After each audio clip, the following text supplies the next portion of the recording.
Aku tuh malam-malam sering dengar suara Bima desah. Anehnya, ada desahan suara perempuan juga dari kamarnya. Temanmu. Nampak benar-benar kelihatan sesajen, mungkin bisa dikatakan sesajen Jawa, Ya. sesajen Bali, Ya. sesajen daerah-daerah lain, bisa Ya. dikatakan seperti itu. Nah, cuman disebutkan sesajen pengusir makhluk halus. Nah, kalau Hindu gimana nih?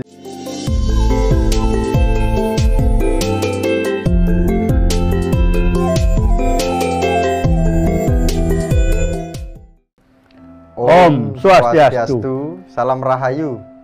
Salam Sampurasun. Sampurasun. Karena pakai udeng. Pakai udang Itu Jawa udeng. Barat. Jawa Barat ya? Iya. Dari Jawa Barat. Iya, keren kan? Wes. Wes. Hari ini kita akan membahas yang viral nih, Ji. Ya, Pada tahun 2019, ya.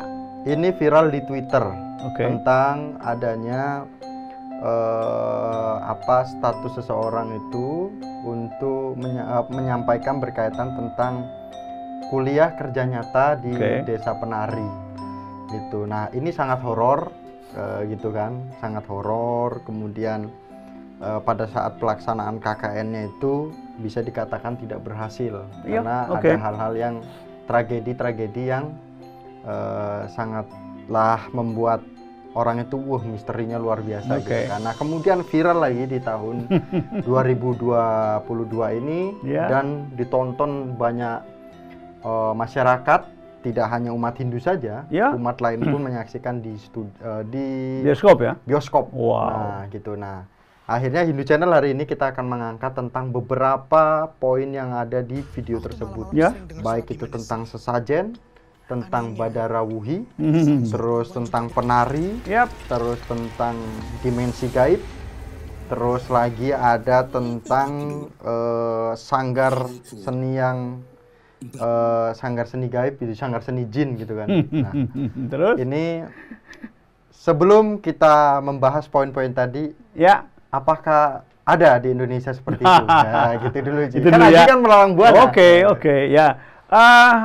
Sebetulnya cerita seperti ini bukan cerita aneh untuk Nusantara.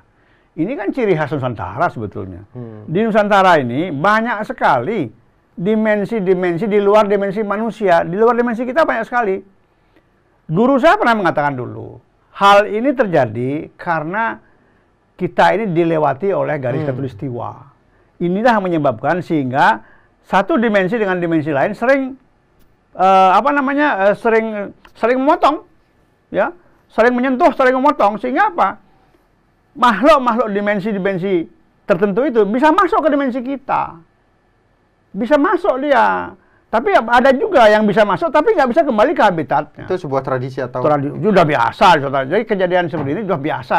Tidak hanya ada di Jawa, di Sumatera, Kalimantan, Sulawesi, semua pun ada. Aji pernah KKN?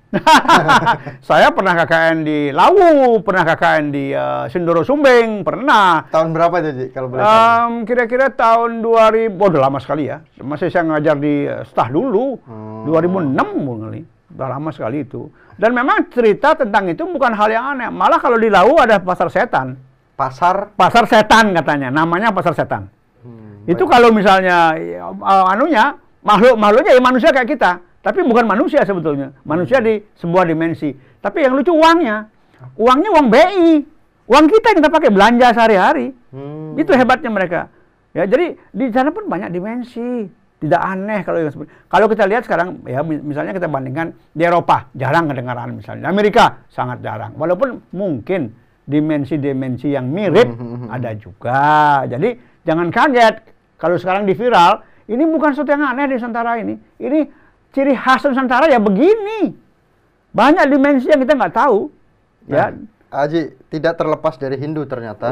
Film yang Ya. viral ini mungkin ini adalah bentuk pelestarian budaya. Yep. Di mana di dalam itu ada sesajen yang nampak benar-benar kelihatan sesajen, mungkin bisa dikatakan sesajen Jawa, Ya. sesajen Bali, Ya. sesajen daerah-daerah lain, bisa Ya. dikatakan seperti itu. Nah, cuman disebutkan sesajen pengusir makhluk halus. Nah, kalau Hindu gimana nih, Ji? Gini. munculnya sesajen ya dalam di media sosial ini sebetulnya bukan sesuatu yang kebetulan. Ini sebetulnya sebuah tanda bahwa mulai terlihat tradisi budaya-budaya lokal yang mulai mencuat, yang selama ini mungkin dilupakan, tapi sekarang mulai kelihatan.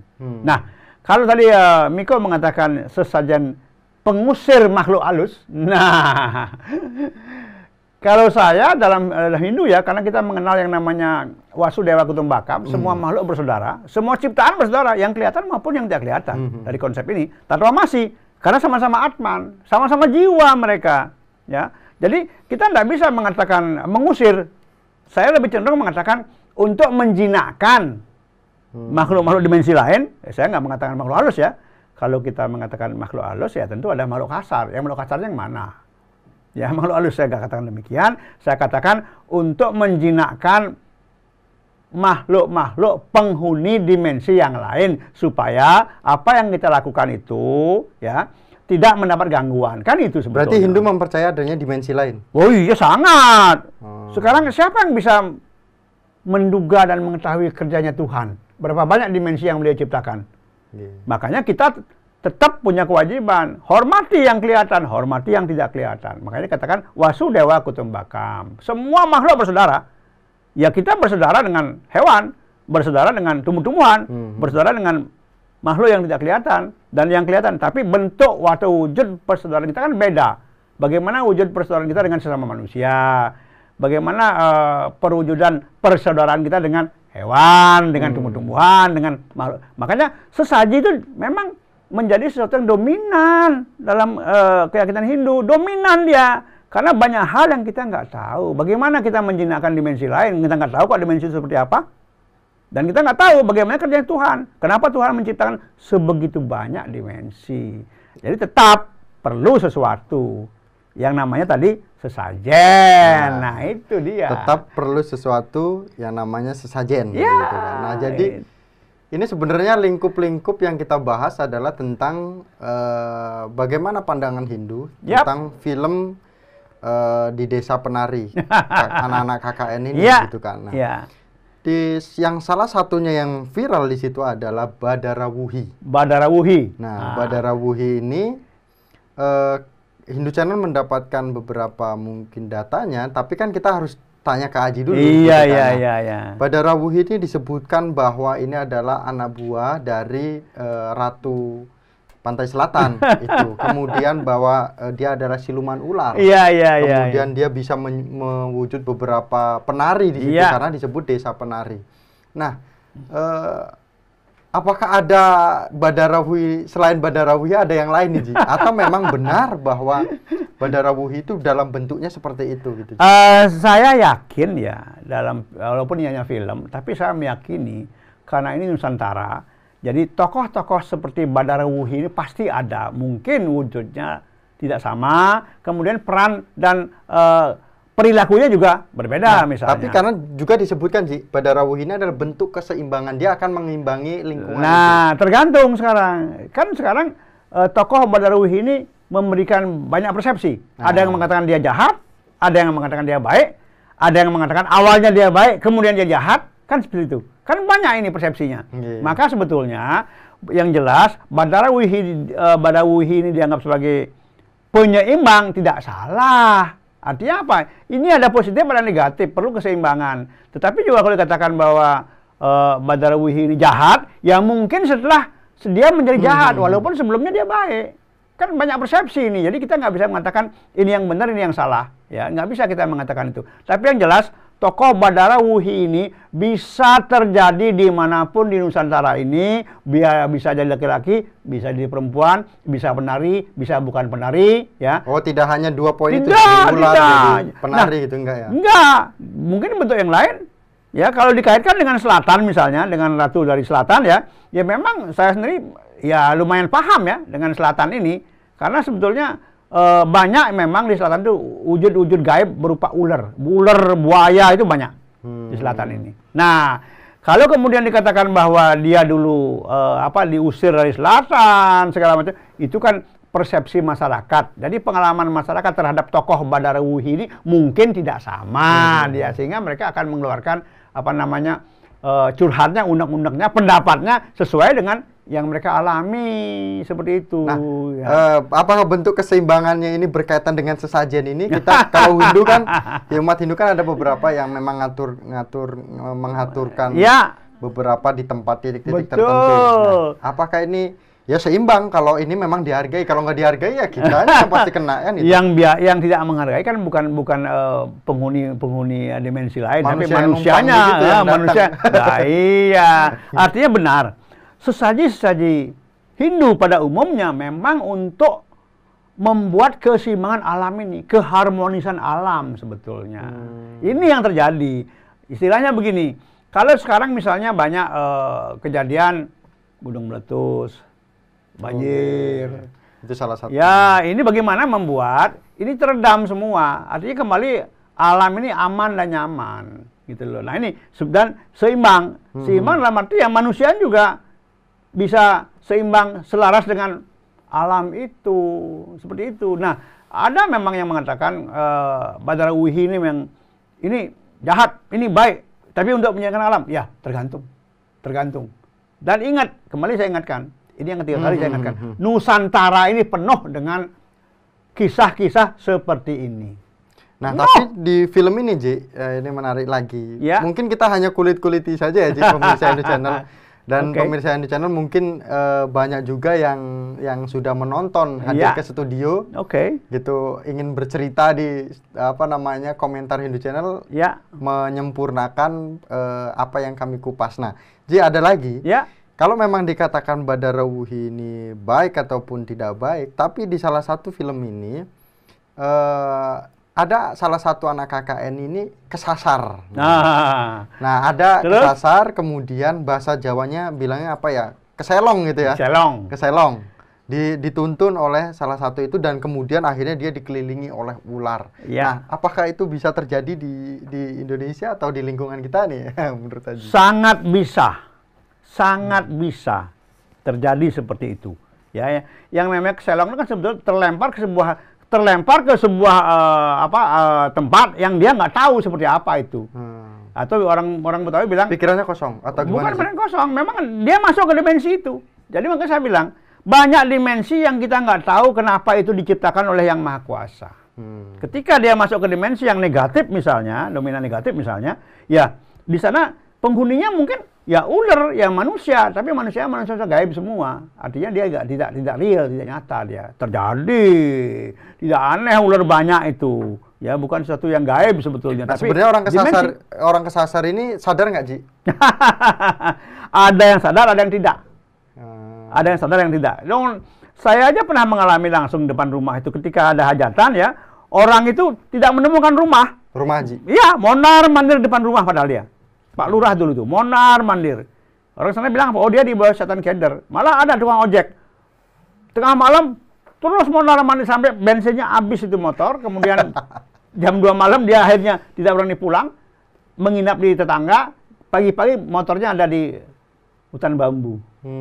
Seperti itu. Ini kejadian, di mana-mana ada yang begini. Ya, ada. Nah, kalau misalnya sadar nih, Ji, berarti kan bisa mengungkapkan mantra. Nah, enggak. Belum tentu. Yang namanya sadar di dimensi lain, hilang semua ini kita.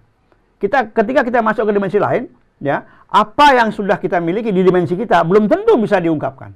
Belum, karena sudah terjadi proses penyesuaian dengan alam, dengan atmosfer. Nah, sebelum kita masuk ke sana, berarti solusinya umat kita seandainya masuk ke ruangan dimensi lain ataupun sebelum kita mengadakan kegiatan di sana. Sebelum mengadakan kegiatan di sana, harusnya prosesnya gimana, kita atau sembahyang atau apa atau sebetulnya tidak sulit. Jadi mereka juga walaupun katakanlah jahat begitu ya, katakanlah demikian. Tapi mereka punya etika. Kita pun juga kalau kita beretika, kita mohon izin bahwa kami akan melakukan ini di sini, mohon izin. Nggak ada masalah. Sejahat apapun mereka tetap akan mengiyakan. Karena etika mereka tidak boleh melarang orang yang minta izin. Nah, ini yang penting. Nah, ini.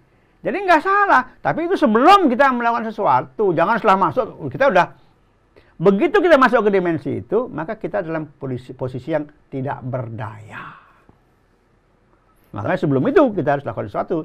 Disinilah etika bermain. Etika itu bermain loh untuk semua makhluk yang kelihatan maupun yang tidak kelihatan.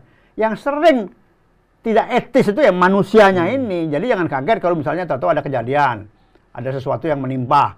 Itu hanya karena etika kita tinggalkan. Etika kita tinggalkan. Ya, sama aja kita sekarang melakukan ritual ya di sebuah tempat. Loh, kalau kita melakukannya dengan arogan ya tidak jalan. Dan mereka akan lebih marah. Jadi ini kuncinya, etika ini kata kunci sebetulnya. Nah, beberapa mahasiswa yang melaksanakan KKN ini memang ada cowok. Nah, kemudian cowok ini di film itu ceritanya itu memang gini, lantunan musiknya ini membuat orang itu merinding. Iya, gitu banyak kan. yang begitu. Lantunan musiknya membuat merinding. Alah, pokoknya luar biasa lah. Nah, si salah satu putra ini, anak-anak KKN ini menikahlah dengan si perempuan yang ada di situ. Ya. Tapi nggak tahu tiba-tiba terbongkar menikahnya adalah dengan si wujud dari jelmaan Badarawuhi itu. Terus? Nah, pada akhirnya dia disebutlah menikah dengan makhluk halus. Nah, bisa jadi manusia seperti sangat ini. Bisa. Ketika seorang manusia seperti kita masuk ke dimensi lain, maka atmosfer di dimensi lain itu berpengaruh kepada kita. Dan akhirnya kita akan melihat semua itu bagus-bagus saja di sana. Ular kita lihat perempuan cantik. Dan terjadi. Banyak, sekarang pun banyak terjadi seperti itu kok. Saya punya beberapa data untuk itu. Dia seorang pengusaha besar. Melihat ini. Oh, bukan. Dia setiap malam harus kawin dengan ular itu, tapi dia melihat si ular itu perempuan cantik. Mau bilang apa? Memang benar. Dan dia diberikan apapun yang dia minta diberikan oleh si ular itu. Ya, makanya kita mengenal kisah yang namanya Blorong. Ini Blorong. Woi, itu memang luar biasa, Blorong itu. Ular besar, kepalanya perempuan cantik. Dan dia akan berikan apapun kalau dia bisa mendapatkan orang yang betul-betul karma baiknya penuh. Iya, dicari dong. Makanya korban-korban yang misalnya di alam yang dikatakan angker, itu sebetulnya orang-orang yang karma baiknya luar biasa. Itu yang lebih dibutuhkan oleh mereka. Seperti itu. Nah, Haji, ini apa namanya, kru kita udah kode-kode kan.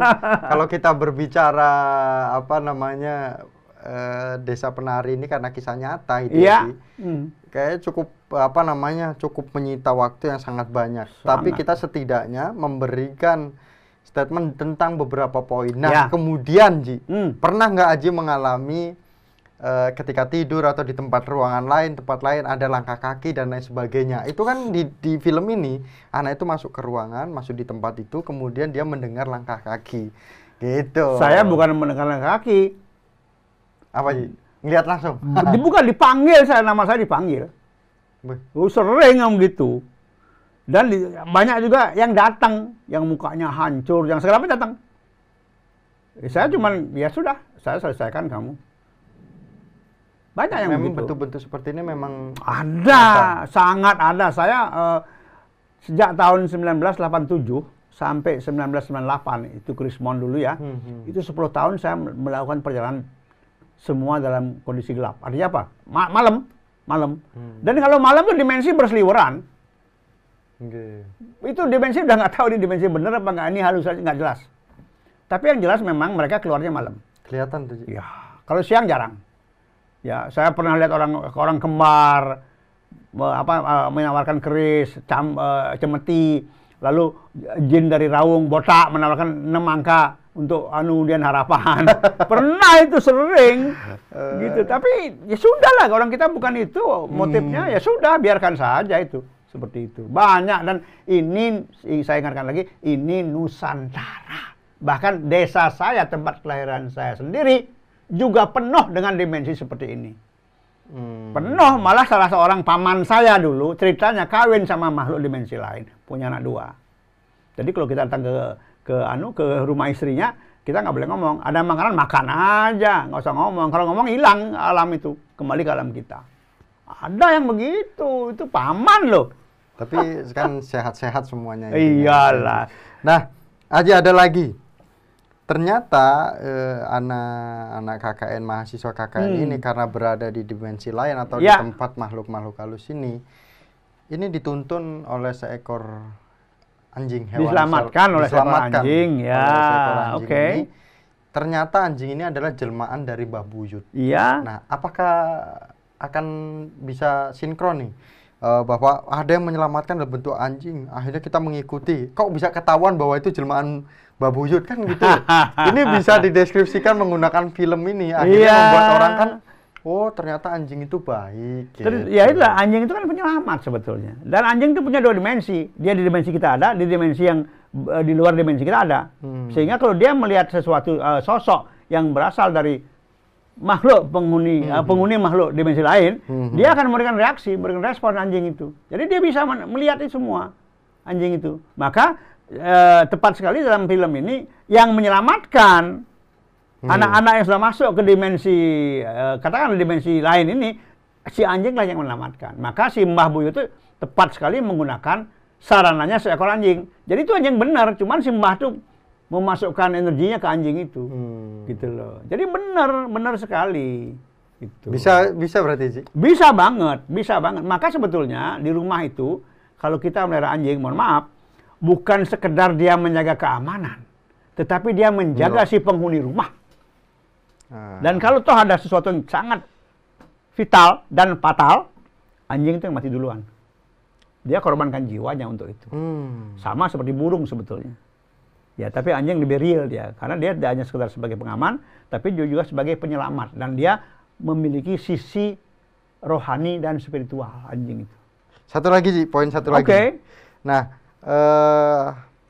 di film ini ada sanggar tari disebut sanggar tari jin, gitu kan. Terus. Itu kan apa namanya yang ada video-video yang membuat kita kan bertanya-tanya apakah ada sanggar tari jin gitu kan. Kemudian ada selendang pemikat gitu kan. Ngeri banget ini. Apakah akhirnya memikat salah satu anak KKN itu untuk menjadi pasangannya kan gitu. Terus? Nah, apakah ada selendang pemikat sama sanggar jin, tempat gym gitu khusus nih gitu kan? Ya, istilah tempat gym ini kan oleh si pembuat film. Ya. Sebetulnya Nusantara itu ya mungkin kata jin mungkin tidak populer di Indonesia ini ya. Tetapi yang jelas kalau ditanyakan apakah ada sanggar penari? Ada, jawabannya ada.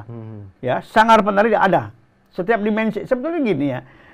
Dimensi lain di luar dimensi manusia itu, kegiatan yang ada di sana tidak berbeda dengan apa yang kita lakukan di dimensi kita. Kalau di kita ada sanggar penari, di sana ada sanggar penari.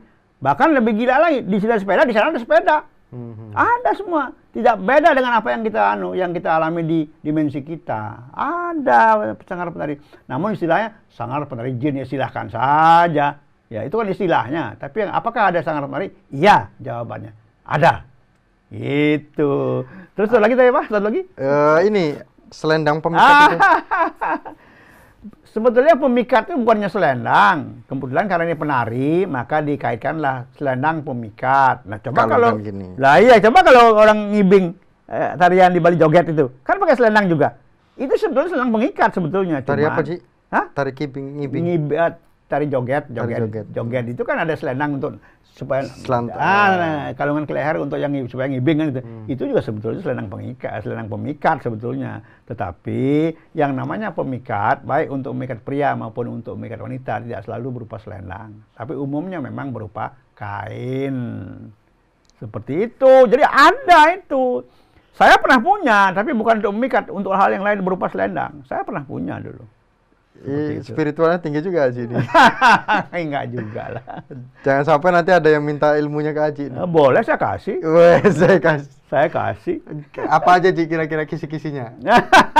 Tentang pemikat, tentang sukses, tentang apa? Ayo. Tentang mau pelet? Kalau anak muda kayaknya perlu pelet. Jangan yang tua-tua lah. Jangan Ji. Kasihan gitu. Nah, terakhir sih untuk Mas Dharma yang mungkin sudah menyaksikan film-filmnya untuk film KKN, kemudian akhirnya kita kupas hari ini tentang bagaimana pandangan Hindu tentang film. Kulit-kulitnya ya? Ya, kulit-kulitnya aja. Siap sih. Monggo sih. Jadi yang pertama perlu dipahami, kita umat Hindu tidak perlu kaget dengan film KKN ini, karena ini sebetulnya ciri khas kenusantaraan. Satu, di hampir semua daerah di Indonesia ini akan ada hal-hal yang dikatakan mistis, tapi sebetulnya itu merupakan sejarah lama. Sejarah lama ketika bumi Nusantara ini belum dihuni oleh sekian banyak manusia. Dan itu memang kita tidak bisa menduga berapa banyak dimensi yang diciptakan oleh Tuhan dengan segala penghuninya dan segala kegiatannya di sana. Yang dimana kegiatan ini tidak jauh berbeda dengan kegiatan yang kita lakukan dalam kehidupan sehari-hari. Jadi sama aja, ya. Di sana ada orang dagang, di sini dagang, ada pasar di sana, di sini ada pasar. Malah ada yang disebut dengan pasar setan lah, segala macam, ya. Tapi itu ada. Maka kita kemudian diberikanlah sebuah konsep Wasudewa Kutumbakam, bahwa semua makhluk itu bersaudara, supaya kita jangan meremehkan sesuatu yang kita nggak tahu dan jangan selalu memponis, wah mereka jahat, belum tentu. Ya, kalau mau tahu ya tanya Tuhan sendiri, kenapa beliau menciptakan itu, ya. Artinya apa? Kita harus berharmonisasi dengan mereka. Nah, sementara dalam Hindu yang diberikan polanya adalah dengan sesaji, itu yang paling gampang. Yang paling mudah itu ya sesaji. Karena kita belum tentu bisa selalu masuk ke dimensi mereka. Dan ingat, dalam kurun waktu tertentu, dimensi antara mereka dengan kita itu kan membuka sehingga mereka masuk ke dimensi kita. Nah, ini yang perlu disikapi, bagaimana kita kemudian melaksanakan Wasudewa Kutumbakam ini dalam bentuk sesaji. Jadi kalau ada sesaji yang misalnya kita gunakan, itu sesaji untuk mengharmonisasikan diri dengan alam dan penghuni yang kita nggak tahu. Nah, ini yang penting sebetulnya. Terima kasih, Ji. Sama-sama. Akhirnya kita diskusi tentang hal yang horor. Iya. Ada yang lebih horor nggak, Ji? Besok kita bahas. Mudah-mudahan ya. Mudah-mudahan. Nah, terima kasih pemirsa Hindu Channel. Terima kasih Aji sudah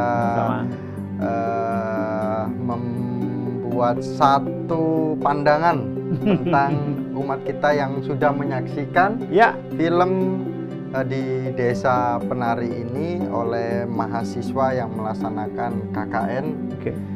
Akhir kata kami tutup dengan Paramasanti bersama dengan Aji Dewa Suratnaya.